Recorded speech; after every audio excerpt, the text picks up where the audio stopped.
শুনিয়া ঠাকুরদা দ্বিরুক্তি না করিয়া ঈষৎ হাস্য করিতেন। সকলে বিদায় লইবার কালে হঠাৎ বলিয়া উঠিতেন, সে যেন হলো, তোমরা কবে আমার এখানে খাবে বলো দেখি ভাই। ঠাকুরদা সব কথা শুনে মুখে একটু হাসি মুখ করতেন এবং বলতেন, সে সবই হলো, কিন্তু তোমরা আমার এখানে কবে খাবে বলো দেখি ভাই। সকলকে তিনি নিমন্ত্রণ করার উপলক্ষে বলিতেন। অমনি সকলে বলিত, সে একটা দিন ঠিক করে দেখা যাবে। ঠাকুরদা মশাই বলিতেন, সেই ভালো, একটু বৃষ্টি পড়ুক, ঠান্ডা হোক, নইলে এ গরমে গুরুভোজনটা কিছু নয়। অর্থাৎ ঠাকুরদা তক্ষুনি বলিতেন যে ঠিক আছে, একটু বৃষ্টি পড়ুক, ঠান্ডা হোক আবহাওয়া, তখনই আমার এখানে খাওয়া দাওয়ার প্রোগ্রামটা হবে, অর্থাৎ খাওয়া দাওয়ার অনুষ্ঠানটা হবে। যখন বৃষ্টি পড়িত তখন ঠাকুরদাকে কেহ তাহার প্রতিজ্ঞা স্মরণ করিয়া দিত না, বরঞ্চ কথা উঠিলে সকলে বলিত, এই বৃষ্টি বাদলটা না ছাড়িলে সুবিধে হচ্ছে না। যখন বৃষ্টি পড়তো তখন ঠাকুরদা মহাশয়কে কেউ তাহার তিনি যে প্রতিজ্ঞা করেছিলেন এবং বলেছিলেন যে যখন বৃষ্টি পড়বে তখন খাওয়া দাওয়ার অনুষ্ঠানটা করিবেন, সে কথা কেউ তাহাকে মনে করে দিতেন না। এবং বৃষ্টি বাদলটাও বরঞ্চ উল্টো উক্তি করে তারা বলতেন যে বৃষ্টি বাদলটা না চাইলে সুবিধা হচ্ছে না।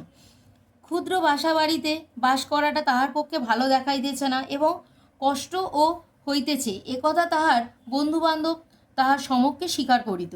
অথচ কলিকাতায় কিনিবার উপযুক্ত বাড়ি খুঁজিয়া পাওয়া যে কত কঠিন, সে বিষয়ে কাহারও কোনো সন্দেহ ছিল না। এমনকি আজ ছয় সাত বৎসর সন্ধান করিয়াও ভাড়া লইবার মতন একটা একটা বড় বাড়ি পাড়ার কেহ দেখিতে পাইল না। অবশেষে ঠাকুরদামশাই বলিতেন, তা হোক ভাই, তোমাদের কাছাকাছি আছি, এই আমার সুখ। নয়নজোরের বড় বাড়ি তো পড়েই আছে, কিন্তু সেখানে কি মন টেকে? অর্থাৎ ক্ষুদ্র বাসাবাড়িতে, বাসাবাড়ি বলতে এখানে ভাড়া বাড়ির কথা বোঝানো হয়েছে। ঠাকুরদামশাই ভাড়া বাড়িতে আছেন, সেটা তার পক্ষে খুবই কষ্টকর, এটা তার বন্ধুরা স্বীকার করিতেন। কিন্তু কলিকাতায় কেনেবার মতন উপযুক্ত বাড়ি তার কোনো রকম পছন্দ হচ্ছিল না। 6-7 বছর সন্ধান করিয়াও তিনি ভাড়া লইবার মতন একটা বড় বাড়ি পাড়ার কেউ দেখিতে পাইল না। যে অবশেষে ঠাকুরদামশাই বলিলেন, তা হোক ভাই, তোমাদের কাছাকাছি আছি, এই আমার সুখ। নয়নজোরের বড় বাড়ি তো পড়েই আছে। অর্থাৎ তিনি বলিতেন যে আমার তো এখানে ভাড়া বাড়িতে আছি, এটাই সুখ, কেন আমি তোমাদের সকলের কাছাকাছি আছি। আর নয়নজোরে তো আমার বড় বাড়ি পড়েই আছে, কিন্তু সেখানে তোমাদের সকলকে ছেড়ে আমার মন টেকে না। আমার বিশ্বাস ঠাকুরদাও জানিতেন যে সকলে তাহার অবস্থা জানে, এবং যখন তিনি ভূতপূর্ব নয়নজোরকে বর্তমান বলিয়া ভান করিতেন এবং অন্য সকলকেও তাহাতে যোগ দিতে, তখন মনে মনে বুঝিতেন যে পরস্পরের এই ছলনা কেবল পরস্পরের প্রতি সৌহার্দ্যবশত। আমার বিশ্বাস ঠাকুরদাও জানিতেন যে সকলে তাহার অবস্থা জানে, এবং যখন তিনি ভূতপূর্ব নয়নজোরকে বর্তমান বলিয়া ভান করিতেন এবং সকলেও তাহাতে যোগ দিত, তখন মনে মনে বুঝিতেন যে পরস্পরের এই ছলনা কেবল পরস্পরের প্রতি সৌহার্দ্যবশত। অর্থাৎ আমার বিশ্বাস বলতে এখানে লেখকের কথা বলা হয়েছে। লেখকও বিশ্বাস করতেন যে ঠাকুরদাও যে তার অবস্থার কথা জানে সবাই, এবং ভূতপূর্ব মানে আগেকার জমিদারি নয়নজোরকে তিনি বর্তমান বলিয়া ভান করিতেন, অভিনয় করিতেন, সেটা সকলেই জানতো, কিন্তু কেউ তার ছলনাটা ধরিয়ে দিতেন না, কেননা তার প্রতি তারা সৌহার্দ্যবশত ভালোবাসার কারণেই তারা কেউ ঠাকুরদার এই মিথ্যে ভানটাকে ধরিয়ে দিতেন না। কিন্তু আমার ভীষণ বিরক্ত হইতো। আমার বলতে এখানে লেখককে বোঝানো হয়েছে। লেখকের ভীষণই বিরক্ত হইতো। অল্প বয়সে পরের নিরীহ গর্ব ও দমন করিতে ইচ্ছা করে, এবং সহস্র গুরুতর অপরাধের তুলনায় নির্বুদ্ধিতাই সর্বাপেক্ষা অসহ্য বোধ হয়। কৈলাসবাবু ঠিক নির্বোধ ছিলেন না। কাজে কর্মে তাহার সহায়তা এবং পরামর্শ সকলেই প্রার্থনীয় জ্ঞান করিত। অর্থাৎ লেখকের বয়স অল্প ছিলেন বলে লেখকের মনে হইতো যে পরের এই নিরীহ গর্ব ও দমন করবার ইচ্ছা তার মনের মধ্যে জাগত, কিন্তু সহস্র গুরুতর অপরাধের তুলনায় নির্বুদ্ধিতাই মনে হতো সর্বাপেক্ষা বেশি অসহ্য তার কাছে। কৈলাসবাবু ঠিক নির্বোধ ছিলেন না। কাজে কর্মে তার সহায়তা এবং পরামর্শ সকলেই কিন্তু জ্ঞান করিতেন এবং সকলেই মেনে চলিতেন, কিন্তু নয়নজোরের গৌরব প্রকাশ সম্বন্ধে তাহার কিছুমাত্র কাণ্ডজ্ঞান ছিল না। অর্থাৎ নয়নজোর সম্বন্ধে বলতে গিয়ে তার সব কিছুই তিনি হারিয়ে ফেলতেন এবং সব কিছুই বাড়িয়ে বলতেন।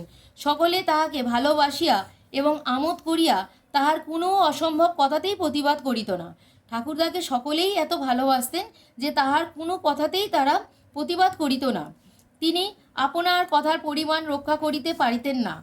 অন্য লোকেও যখন আমোদ করিয়া অথবা তাহাকে সন্তুষ্ট করিবার জন্য নয়নজোড়ের কৃতিকলাপ সম্বন্ধে বিপরীত মাত্রায় অত্যুক্তি প্রয়োগ করিত, তিনি অকাতরে সমস্ত গ্রহণ করিতেন এবং স্বপ্নেও সন্দেহ করিতেন না যে অন্য কেহ এ সকল কথা লেশমাত্র অবিশ্বাস করিতে পারে।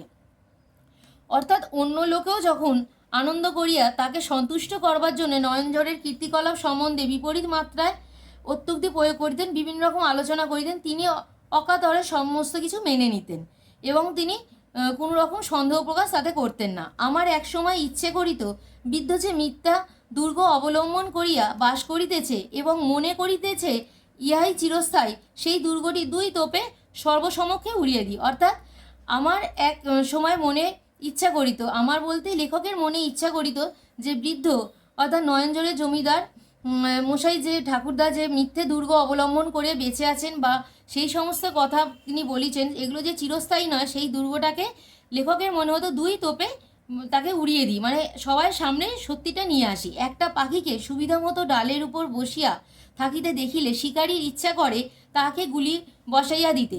পাহাড়ের গায়ে একটা প্রস্তর পতন স্মুখ থাকিতে দেখিলেই বালকের ইচ্ছা করে এক লাথি মারিয়া তাহাকে গড়াইয়া ফেলিতে।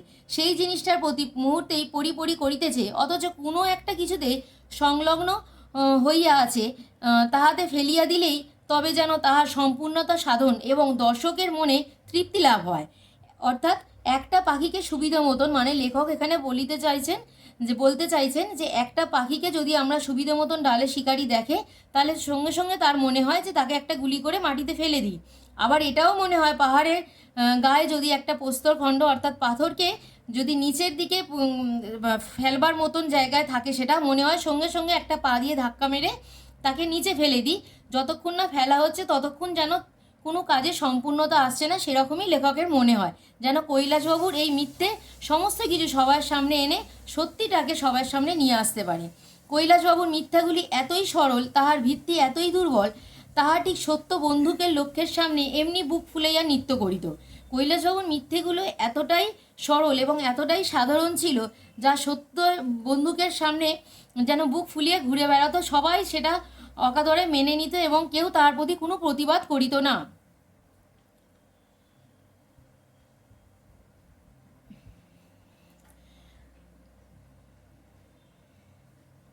তাহাকে মুহূর্তের মধ্যে বিনাশ করিবার জন্যে একটি আবেগ উপস্থিত হইত। কেবল নিতান্ত আলস্যবশত এবং সর্বজনসম্মত প্রথার অনুসরণ করিয়া সে কার্যে হস্তক্ষেপ করিতাম না। অর্থাৎ লেখকের মনে হতো যে সব কিছুই যেন এক নিমেষে তুচ্ছ করে ভেঙে ফেলে দিই, কিন্তু সর্বসম্মত প্রথার অনুসরণ করে সবাই যেহেতু তাকে সম্মান জানায় এবং সবাই তার আদেশ পালন করে বা তাকে ভালোবাসে, তাই লেখকও সেই জন্যে তার সেইটাই অনুসরণ করে তার কোনো রকম কাজে নিজে হস্তক্ষেপ করিতেন। থ্যাংক ইউ স্টুডেন্টস, আজকের জন্য এতটাই। পরের ভিডিওতে আমি তোমাদের দ্বিতীয় পরিচ্ছেদ থেকে আবার সমস্তটাই পড়াবো।